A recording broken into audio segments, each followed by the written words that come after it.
Bismillahirrahmanirrahim. Assalamualaikum warahmatullahi wabarakatuh.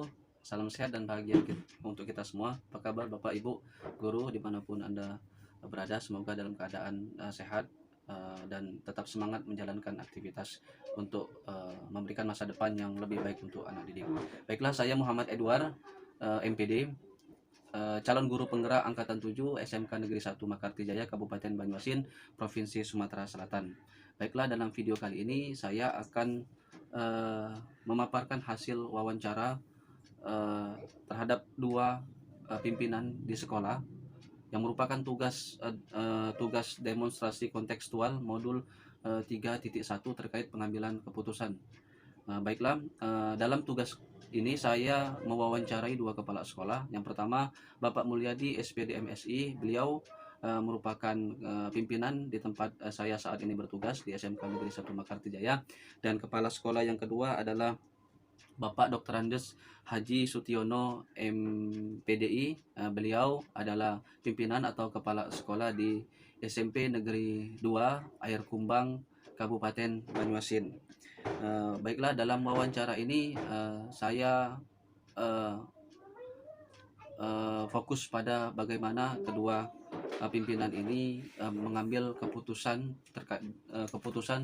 terhadap kasus-kasus yang mereka alami selama menjabat sebagai kepala sekolah. Dari hasil wawancara saya lakukan terhadap dua kepala sekolah yang saya sebutkan tadi, ada hal-hal yang menarik yang saya temukan terkait pengambilan keputusan, baik itu mulai dari 4 paradigma pengambilan keputusan, 3 prinsip keputusan, dan 9 langkah dalam mengambil keputusan. Dari hasil wawancara saya yang lakukan terhadap Bapak Mulyadi SPD MSI dan Bapak Dr. Andes Haji Sutiono MPDI, saya menangkap adanya dilema yang dihadapi kedua kepala sekolah tersebut mengenai pengambilan keputusan dalam kasus yang mereka alami, terutama terkait dilema etika jangka panjang melawan jangka pendek. Kemudian ada lagi dilema etika rasa keadilan dan rasa kasihan. Untuk dilema jangka panjang dan jangka pendek ini terkait contoh yang mereka berikan yaitu kasus mengenai kedisiplinan siswa. Keduanya menceritakan bahwa karena lokasi sekolah mereka yang bisa dikatakan jauh dari pusat kota dan mereka banyak menemukan anak-anak dengan rasa kedisiplinan yang sangat kurang. Artinya ada beberapa anak yang jarang masuk sekolah, dan itu tentu saja dapat memberikan dampak bagi sekolah sendiri maupun sebagai kepala sekolah. Nah, di situ kan saya menangkap adanya paradigma short term dan long term. Short term adalah jangka pendek, kemudian long termnya jangka panjang. Kalau short term ini adalah nama baik sekolah. Kalau dibiarkan anak-anak ini apa namanya dibiarkan terhadap ketidakdisiplinan mereka, karena takutnya mengganggu siswa-siswa yang lain. Dan yang kedua, long termnya saya menangkap bahwa kalau keputusan ini diambil dapat mempengaruhi jangka panjang nasib sekolah ini sendiri. Nah, sehingga adanya rasa dilema etika short term dengan long term terkait mendisiplinkan siswa. Dan kemudian ada dilema etika rasa keadilan dan rasa kasihan. Misalnya rasa keadilan, kalau mereka siswa ini diberhentikan, ya adil karena mereka sudah melanggar aturan karena sering tidak masuk. Nah, tapi di sisi lain ada rasa kasihan. Bagaimana nasib mereka ini kalau diberhentikan? Dan di situ hal-hal yang menarik saya temukan dari kedua kepala sekolah tersebut, karena masih memikirkan nasib anak ini yang tidak disiplinkan ini. Sehingga nah, kemudian hasil lain yang saya temukan dalam proses wawancara adalah terkait menyelesaikan masalah. Jadi cenderung kepala sekolah ini dalam menyelesaikan masalah mengambil prinsip rasa kepedulian.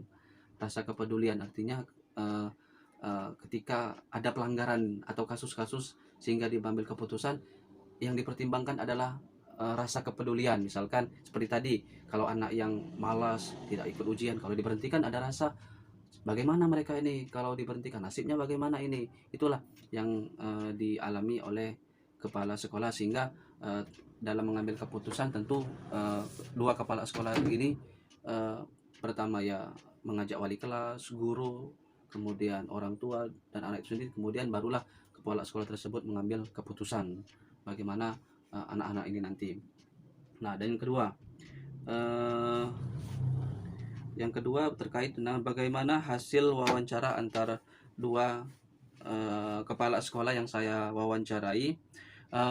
Persamaan yang saya temukan dari hasil wawancara pada pengambilan keputusan yang dilakukan oleh kedua narasumber tersebut, keduanya melakukan musyawarah melalui rapat untuk mengidentifikasi masalah-masalah yang ada untuk menemukan berbagai solusi. Jadi kedua kepala sekolah ini persamaannya adalah menerapkan namanya musyawarah komunikasi. Artinya kepala sekolah yang saya wawancara ini masih menekankan namanya sharing, mendengar masukan-masukan dari guru lain, tidak mengambil keputusan secara sepihak. Sehingga jadi dengan menyaring masukan dari baik itu guru, komite dan lain sebagainya, sehingga tidak terjadi namanya tuh sikap otoriter. Artinya keputusan itu tidak satu pihak dari kepala sekolah, sehingga nantinya tidak ada nilai-nilai yang bertentangan di dalamnya. Jadi semuanya diharapkan keputusan di hasil itu diterima oleh semua pihak. Kedua, persamaan kedua yang saya temukan, kedua kepala sekolah tersebut mengedepankan prinsip keadilan dalam pengambilan keputusan, sehingga dampak yang dihasilkan dari keputusan dapat bermanfaat bagi orang-orang banyak. Kemudian kedua narasumber juga memanfaatkan trilema. Trilema artinya ketika ada kasus-kasus yang mereka alami, kedua kepala sekolah ini mendengarkan banyak masukan, sehingga memunculkan opsi-opsi di balik misalkan diberhentikan atau dipertahankan. Jadi seperti misalkan ada siswa dengan pelanggaran berat diberhentikan atau dipertahankan. Nah, di situ muncul namanya trilema, misalkan seperti dipindahkan saja hasilnya, jangan diberhentikan tapi diarahkan untuk tetap sekolah tapi di sekolah lain, tidak langsung memberhentikan seperti itu. Nah, selanjutnya apa rencana ke depan para pimpinan dalam menjalani pengambilan keputusan yang mengandung unsur dilema, bagaimana mereka bisa mengukur efektivitas pengambilan keputusan mereka. Jadi rencana ke depan yang akan dilakukan oleh kedua narasumber tersebut dalam melakukan analisis setiap permasalahan yang ada berdasarkan 4 paradigma, 3 prinsip pengambilan keputusan, dan 9 langkah pengambilan keputusan.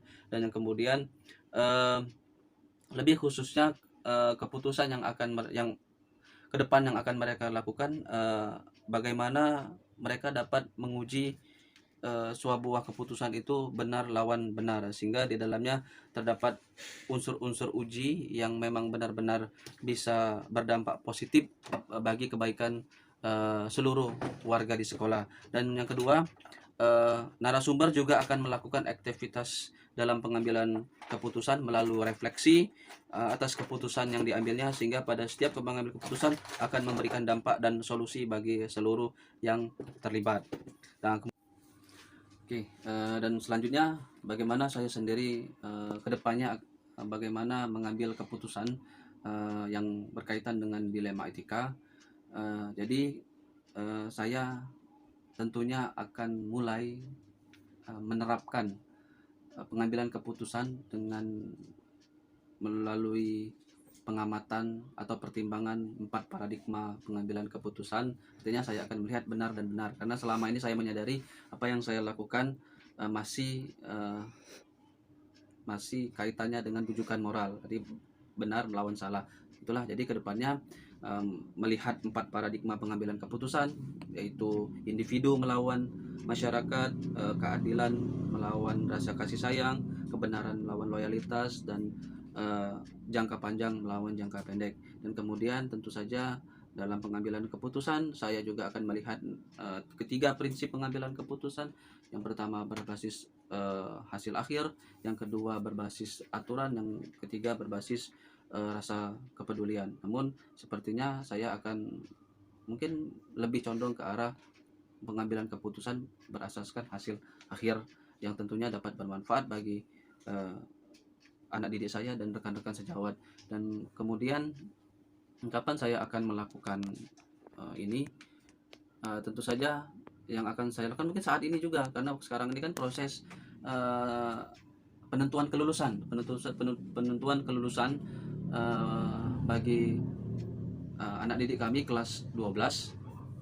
Memang tidak ada namanya tidak lulus maupun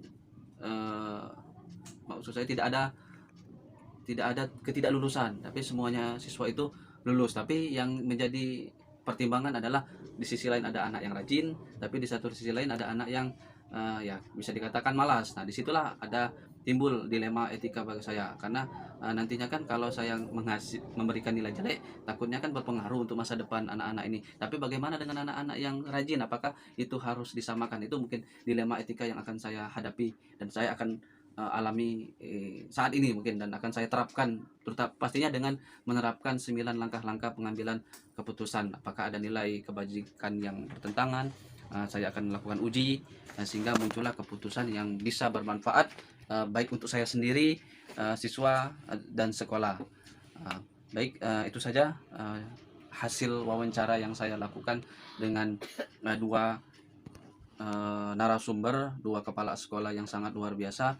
Dan kebetulan salah satu sekolah SMP Negeri 2 itu adalah kepala sekolah penggerak, dan saya mendapatkan banyak pelajaran bagaimana kedua kepala sekolah ini menghadapi kasus-kasus sehingga muncullah keputusan-keputusan yang dapat diterima oleh seluruh warga sekolah. Baiklah, terima kasih. Demikian, wassalamualaikum warahmatullahi wabarakatuh.